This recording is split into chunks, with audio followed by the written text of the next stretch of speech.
Welcome back અને હવે આંતરરાષ્ટ્રીય સમાચારો પર કરીએ નજર। સફળ સ્પેસ ટ્રાવેલના નવા યુગની શરૂઆત થઈ છે। સ્પેસ એક્સનું પહેલું સિવિલિયન મિશન સફળ રહ્યું। 3 દિવસ અંતરિક્ષની સૈર કર્યા પછી 4 નોન એસ્ટ્રોનોટ સ્પેસ ટ્રાવેલર સફળતાપૂર્વક પૃથ્વી પર પરત ફર્યા।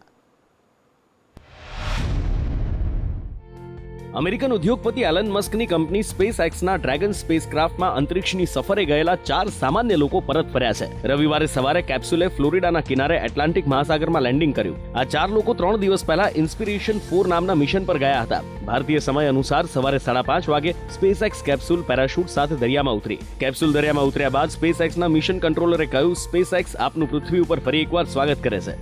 એલન મસ્કે આ મિશન દ્વારા $200 મિલિયન એકત્ર કરવાનું લક્ષ્ય નક્કી કર્યું હતું। આ ફંડ સેન્ટ જૂડ ચિલ્ડ્રન રિસર્ચ હોસ્પિટલને આપવાનું હતું। મિશન પૂર્ણ થયું ત્યાં સુધીમાં $160 મિલિયન એકત્ર કરવામાં આવ્યા હતા, જે પછી એલન મસ્કે $50 મિલિયન પોતાના તરફથી આપ્યા હતા। સ્પેસ એક્સના સંપૂર્ણ સ્વચાલિત ડ્રેગન રોકેટ કેપ્સ્યુલે બુધવારે રાત્રે ઉડાણ ભરી હતી। ત્યારબાદ 585 કિલોમીટરની ઊંચાઈએ તે પહોંચ્યું હતું। ઇન્ટરનેશનલ સ્પેસ સ્ટેશનથી 160 કિલોમીટર દૂર જઈ પૃથ્વીના દ્રશ્યો ક્રૂ મેમ્બર્સે જોયા અને 3 દિવસ અંતરિક્ષમાં વિતાવ્યા। 1969ના એપોલો 9 પછી આ પ્રથમ અવકાશ પ્રવાસીઓ છે જેમણે એટલાન્ટિકમાં ઉતરાણ કરી પોતાની અવકાશ યાત્રા પૂર્ણ કરી। અગાઉ નાસાના બંને સ્પેસ ડાઉન મેક્સિકોના અખાતમાં થયા હતા।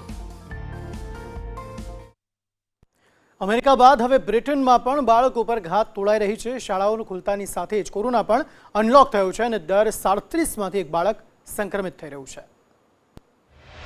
અમેરિકા પછી બ્રિટનમાં શાળાઓ ખોલતા જ કોરોના વાયરસના ઓળા ઉતર્યા છે। યુકેમાં 7 થી 11 વર્ષની ઉંમરમાં દર 37માંથી એક બાળક કોરોના સંક્રમિત હોવાનું સામે આવ્યું છે। 1 સપ્ટેમ્બરના રોજ મોટાભાગની શાળાઓ ખોલ્યા પછી 11મી સપ્ટેમ્બર સુધી 2.74% શાળાના બાળકો રેન્ડમ પરીક્ષણ દરમિયાન સંક્રમિત મળ્યા હતા। આંકડા વિભાગના જણાવ્યા મુજબ ઇંગ્લેન્ડમાં સામાન્ય વસ્તીના રેન્ડમ ટેસ્ટમાં 80માંથી એક વ્યક્તિ પોઝિટિવ મળી હતી। સ્કોટલેન્ડમાં સંક્રમણનું સૌથી વધુ સ્તર નોંધાયું છે, જ્યાં દર 45માંથી એક વ્યક્તિ સંક્રમિત હોવાનું સામે આવ્યું છે। આ તરફ અમેરિકામાં ભલે કોરોનાના કેસમાં ઘટાડો થયો હોય, પરંતુ છેલ્લા 2 અઠવાડિયા દરમિયાન મૃત્યુદરમાં 30%નો વધારો થયો છે। જેમણે રસી નથી લીધી તેવા લોકો પર ડેલ્ટા વેરિયન્ટની અસર વધુ થઈ રહી છે। દર 500 સંક્રમિત દર્દીમાંથી એક દર્દી અમેરિકામાં મૃત્યુ પામે છે। અમેરિકાની જેમ બ્રિટનમાં પણ શાળાઓ ખોલ્યા બાદ બાળકોમાં સંક્રમણનું પ્રમાણ વધી રહ્યું છે। અમેરિકા જેટલું ખતરનાક સ્તરે આ સંક્રમણ નથી પહોંચ્યું, પણ વધતું સંક્રમણ ચિંતાનો વિષય તો છે। ફરી એકવાર ડોનાલ્ડ ટ્રમ્પના સમર્થકો યુએસ કેપિટલ પરિસરમાં એકઠા થયા અને જાન્યુઆરીના એ કાળા દિવસની યાદો ફરી તાજી થઈ।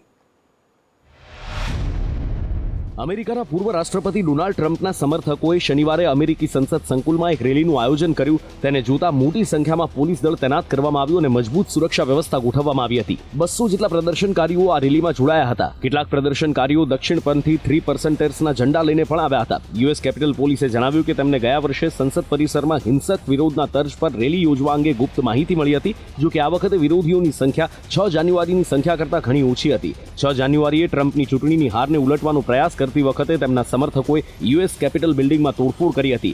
શનિવારના રોજ યોજાયેલી રેલી 6 જાન્યુઆરીના રોજ અહિંસક ગુનાઓ માટે ધરપકડ કરાયેલા લોકો માટે કરવામાં આવી હતી। રેલીમાં ભાગ લેનાર લોકોએ કહ્યું કે નિર્દોષ લોકોને ખૂબ લાંબા સમય સુધી જેલમાં રાખ્યા છે અને તેમની સાથે દુર્વ્યવહાર કરવામાં આવી રહ્યો છે, જે તેમના બંધારણીય અધિકારોનું ઉલ્લંઘન છે। પ્રદર્શનકારીઓએ એવો પણ દાવો કર્યો કે અધિકારીઓ દ્વારા તેમને બ્લેક લાઇવ મેટર્સમાં સામેલ વિરોધીઓ કરતાં પણ વધુ ત્રાસ આપવામાં આવી રહ્યો છે। આમ આ રેલી દરમિયાન રંગભેદને પ્રોત્સાહન આપવાનું કામ પણ કરવામાં આવ્યું। જો કે આ રેલી પાછળ કોનો હાથ છે તે કહેવાની જરૂર નથી, કારણ કે 6 જાન્યુઆરીએ જે થયું તે દુનિયાએ લાઈવ જોયું હતું અને હવે એ જ પ્રકારના પ્રયત્નો ફરી શરૂ કરી અમેરિકાની શાંતિ અને સૌહાર્દની સ્થિતિને ફરી દોડવાના પ્રયત્નો કરવામાં આવી રહ્યા છે।